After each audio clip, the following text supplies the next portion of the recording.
ಮೀಸಲಾತಿ ಜನಸಂಖ್ಯೆ ಯಾವ್ದಿದೆ ಅದಕ್ಕೂ ದುಡ್ಡು ಖರ್ಚು ಮಾಡಿದ್ರಿ. ನಾಗಮೋಹನ್ ದಾಸ್ಗೂ ದುಡ್ಡು ಖರ್ಚು ಮಾಡಿದ್ರಿ. ಸನ್ಮಾನ್ಯ ಮಾಜಿ ಮನೆ ಆಂಜನೇಯವರು ಇದ್ದಾಗ ಆವತ್ತು 180 ಕೋಟಿ ರೂಪಾಯಿ ಖರ್ಚು ಮಾಡಿದ್ರೆ ಏನು ಯಾರಪ್ಪಂದು ದುಡ್ಡು? ನಿಮ್ಮ ಅಪ್ಪಂದ ದುಡ್ಡು ನಿಮ್ಮ ಅಪ್ಪನ ಕಚೇರಿಯಿಂದ ಖರ್ಚು ಮಾಡ್ತಾ ಇದ್ದೀರಾ? ಯಾರನ್ನ ಓಲೈಸೋದಕ್ಕೆ ರಾಜಕಾರಣವನ್ನು ಮಾಡ್ತಾ ಇದ್ದೀರಾ? ಅಲ್ಲ, ಇದನ್ನು ಪ್ರಜ್ಞಾವಂತರು ಸಹಿಸ್ಕೊಳಕ್ಕಾಗೋದಿಲ್ಲ. 54 ಮಂದಿ ಇದ್ದೀರಾ. ಪರಿಶಿಷ್ಟ ಜಾತಿ ಪರಿಶಿಷ್ಟ ಮಕ್ಕಳಿಗೆ 52 ಅಲ್ಲ, 54 ಜನ.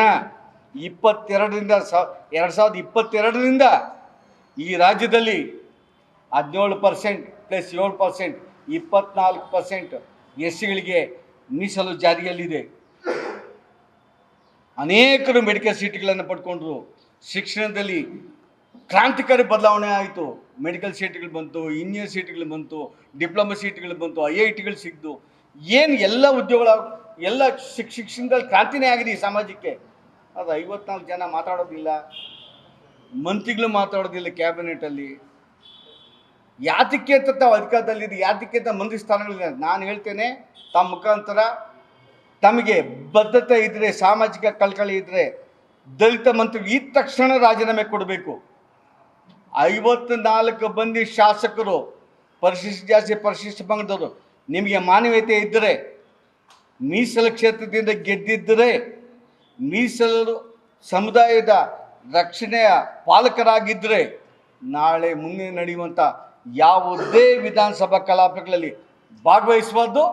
ನಿಮ್ಮ ಮನೆ ಮುಂದೆ ಈ ರಾಜ್ಯದಲ್ಲಿ ಕಣ್ಣೀರಿಟ್ಟಂಥ ಯುವಕರು, ಒಳ ಮೀಸಲಾತಿ ಬಗ್ಗೆ ಕನಸು ಕಂಡಂಥ ಯುವಕರು, ಉದ್ಯೋಗಾಕಾಂಕ್ಷಿಗಳು ಮೋಸ ಮಾಡ್ತಾ ಇದ್ದೀರಾ.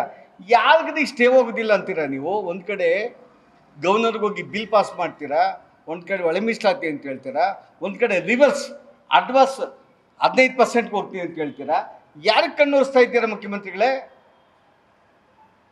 ನಿಮ್ಮ ಕೈಯಲ್ಲಿ ಯಾರಿಗೂ ಕಣ್ಣೋರ್ಸೋಕ್ಕಾಗೋದಿಲ್ಲ, ದಿಕ್ಕು ತಪ್ಪಿಸೋಕ್ಕಾಗಲ್ಲ. ಪ್ರಜ್ಞಾವಂತರಿದ್ದೀವಿ, ಹೋರಾಟಗಾರರು ಇದ್ದೀವಿ, ಇಡೀ ಸಮಾಜವನ್ನು ಜಾಗೃತಿ ಮಾಡ್ತೀವಿ. ನಿಮಗೆ ಕೆಲವೇ ದಿನಗಳಲ್ಲಿ ನಿಮ್ಮ ಅಸ್ತಿತ್ವದ ಪ್ರಶ್ನೆ ನಿಮಗೇನು ನಾನು ಮೋಸ ಮಾಡ್ತೀನಂತೆ ಅರಿವು ಬರುವ ರೀತಿಯಲ್ಲಿ ಇಡೀ ರಾಜ್ಯದಲ್ಲಿ ಹೋರಾಟ ಕೈಗೊಳ್ಳುವ ದಿಕ್ಕಿನಲ್ಲಿ ನಮ್ಮ ಹೆಜ್ಜೆ ಇರ್ತದೆ. ಮತ್ತೊಮ್ಮೆ ನಾನು ಹೇಳ್ತಾ ಇದ್ದೀನಿ, 54 ಜನ ಶಾಸಕರು ನೀವು ಮೀಸಲು ಕ್ಷೇತ್ರಕ್ಕೆ ಗೆದ್ದು ಬಂದಿದ್ದೀರಾ. ಅವ್ರು ಹೇಳಿ ಬಂದಿದ್ದಾರೆ ನಿಮ್ಮ ರಕ್ಷಕರು ಅಂತೇಳಿ. ನಿಮಗೇನಾದರೂ ಬದ್ಧತೆ ಇದ್ದರೆ ಈ ತಕ್ಷಣ ರಾಜ್ಯಕ್ಕೆ ಕೊಡಬೇಕು. ಈ ರಾಜ್ಯದ ಮುಖ್ಯಮಂತ್ರಿಗಳು ರಾಜೀನಾಮೆ ಕೊಡಬೇಕಂತೇಳಿ ತಮ್ಮ ಮುಖಾಂತರ ಒತ್ತಾಯವನ್ನು ಮಾಡ್ತೇನೆ ಸರ್.